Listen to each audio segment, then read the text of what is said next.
On January 25th, 2023, over 400 individuals with developmental disabilities and their supporters gathered at the Capitol steps in Olympia, Washington. Because our community is here and visible, and visible, and visible. We must be seen. We must let everyone know that we can do better in Washington State. And now I live in a community. I have a family. I have a husband. I have my beautiful children over here. I wouldn't have been able to do that if I was stuck in an institution.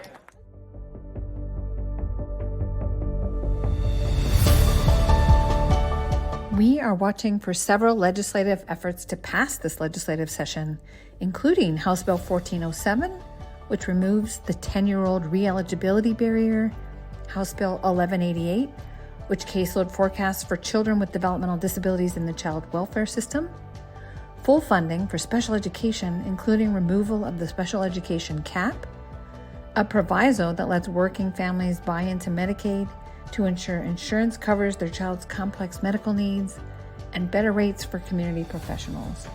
We hope these efforts and more will transform the developmental disabilities system and build the community. For the DD community across our state, we have made progress in recent years, but we're not there yet. We have made progress. We can do better in Washington State. So I'm really invested in this work. I'm working with Rep. Daria Farivar and several other lawmakers, both Republicans and Democrats, both senators and representatives. We want to get our hands right in the middle of all the dirty making work to make a beautiful soil for us to build a new community, an inclusive community, a truly inclusive community.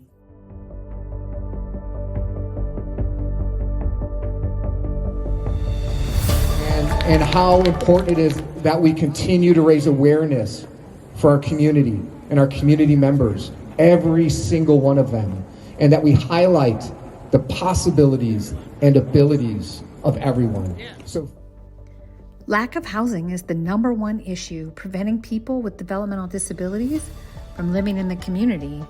House Bill 1628 is a real estate excise tax that will provide about $40 million every biennium specifically to develop housing to meet the needs of people with intellectual and developmental disabilities in Washington State.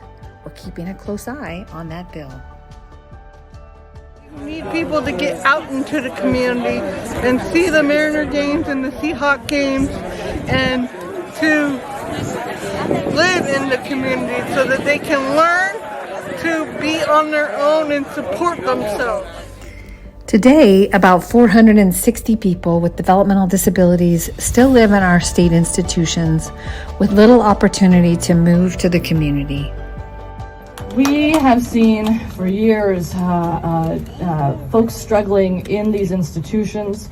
We have seen our federal agencies step away from them, from the oversight, from funding them, and we need to not ignore this behavior.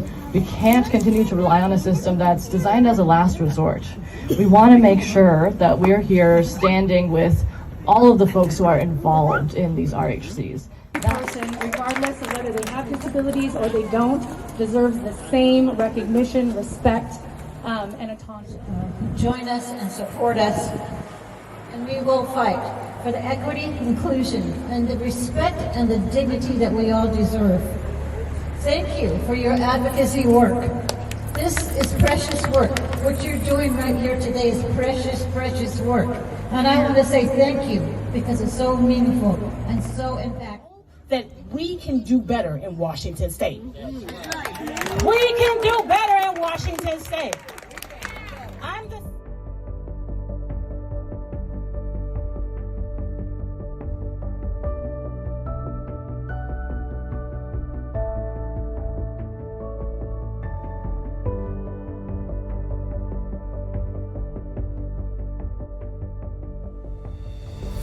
We thank you for your support for this legislative session.